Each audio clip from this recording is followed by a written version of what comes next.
from everybody and everywhere.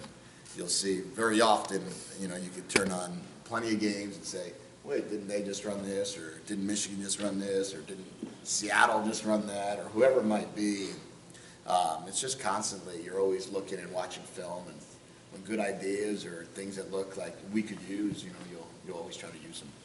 Yeah, is Jake getting more freedom from you guys to make decisions in terms of plays than he did earlier in the year as you get more comfortable with him? No, I think he's really getting more just aware of the entire system rather than half of it or 3/4 of it. And so the more he's aware of what we're trying to do, the more he can get to certain guys faster, or maybe he can get rid of the ball quicker.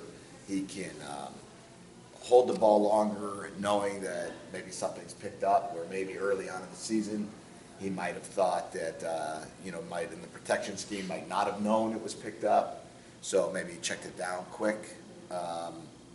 There's, I think more just knowledge base, and as knowledge base grows, you become more comfortable, and when you become more comfortable, maybe it feels like you're getting to different things, but you're really just going through maybe early in your career as a rookie quarterback or as a first year in our system quarterback, maybe it was I can go 1, 2, check down.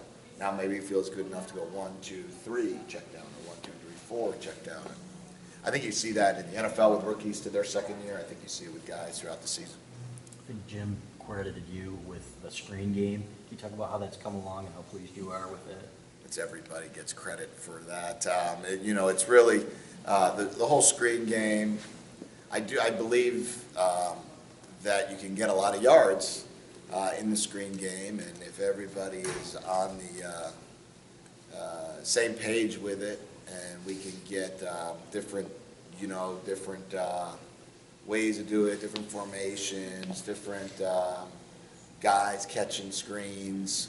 I think you do get some gimme yards at times, but then there's also times when screens are called and they don't look good. It's just a ball thrown right at the dirt, so you got to be careful with that with screens.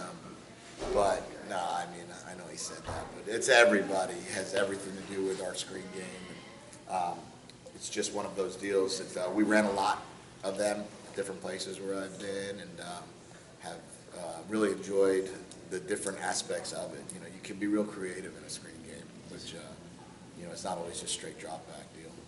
Does hitting a few of those early on help Jake get into it? It looked like it helped him out against last week, kind of getting into it a little bit. Is that part of the game? Yeah, I think he hit a couple screens 4 or 5 weeks ago also. Northwestern game maybe, I think we hit a couple of them.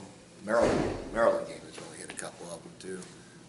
But no, I think obviously it's a completion that can turn into an explosive play without having to hold it, without having to sit and wait. Although, as you guys watch screens, there's 5 guys running in your face, so you got to be cautious with that as well. So yeah, I think really they're used at times when maybe it was a 3rd and long, the first one we hit on, and then another one was a different D&D. And you can just kind of use them sporadically. And when they hit, they're good. When they don't hit, no one really talks about them. It's just another incompletion. When you talk about Pepper's value as a decoy as well as when you put the ball in his hands? Hell, he's just got great value, period. So he's a great football player, and he's a guy that we can continue to play all sorts of different, do all different things for us, whether he's outside, whether he's inside, whether he's playing he's probably done what? He's played running back, he's played wide receiver, and he's taken a snap.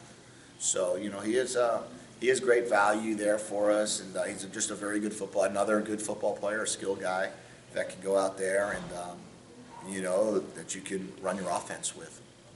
Some of the defensive players were talking about John O'Corn and his ability to kind of mimic the Indiana offense. You probably have a better perspective on what he's done this year. What have you seen out of him in the fall? Yeah, really, they probably have a better perspective than I do because I don't really watch a lot of their practice. We split field a lot, and he's over there running the scout team for the opponent's offense. I did see some stuff a little bit more recently, and he looks like he's sharp. I do know that in the meeting room he's very engaged. He works very hard at it. He's got a talented arm. And kind of the things that we saw when he was at St. Thomas, I was at Miami, I remember him then, and then the couple years of film we saw when he was at Houston. He's got a gifted arm, he's a good athlete, and it means a lot to him. So I think maybe that's kind of some of the things the defensive guys have noticed as well. What's J.U. Chesson meant to this offense as a blocker and a receiver? A lot. I mean, he has made huge strides in regards to his blocking first, and then his pass receiving has now kind of equaled to that. Really early on in the season, after week 1, week 2, 3, he really accepted the challenge of becoming a better blocker, and has now taken that whole thing to a whole new level, and we love it. I mean, and now Amara has taken that to the level of J.U. in terms of the blocking. So we're hoping that becomes contagious in our room, that everybody recognizes the importance of blocking. Certainly those two guys have. But J.U. has a great speed. He's long, he's tall, he's got good hands. He's made some really big catches for us over the course of the last 2 or 3 weeks now. And, I hope he continues to grow. And then as we watch him throughout the next, whatever it is, 17, 18 games this year and next, I think we'll continue to see huge growth from him and from Amara. Jedd, how much influence has Jake had on just the quarterback position, period? I mean, Matt mentioned O'Corn. I mean, Wilton Spates made some leaps. How big of a role has Jake played in? Yeah, I think he's a great leader. One of the things when we brought him here was bringing his maturity in. 2-year starter in the Big Ten, so now a 3-year starter in the Big Ten. He's played a lot of these teams. He's played in a lot of these games. He's played in a lot of these stadiums, and he kind of brings a calming factor. As you guys know, when you talk to him, he's very rarely, different personality-wise. He's kind of the same guy. He's very mature, very bright, and I think that guys recognize that. And the guys in the meeting room, whether it be Wilton, who had to go into a game, and Jake had to, calm him down maybe after the first couple series and talk to him a little bit, or whether it be John O'Corn, who he lives with, and kind of just, they study with each other, they test one another.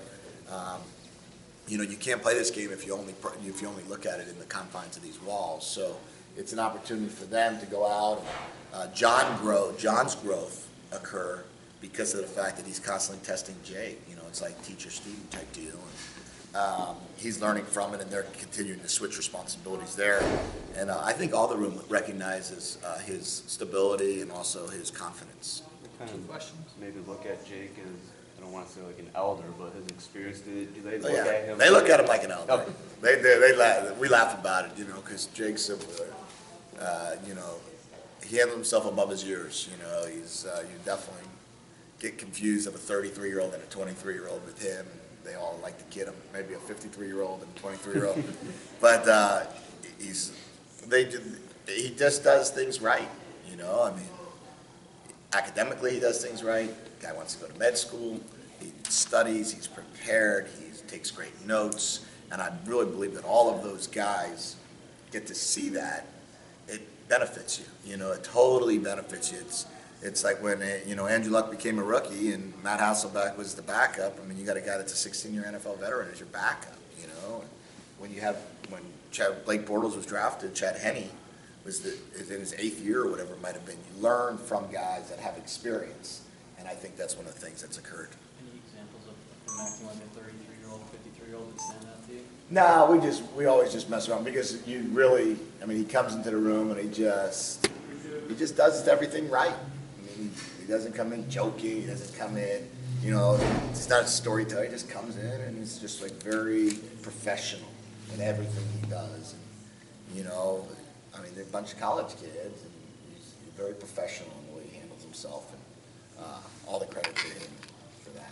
From your years of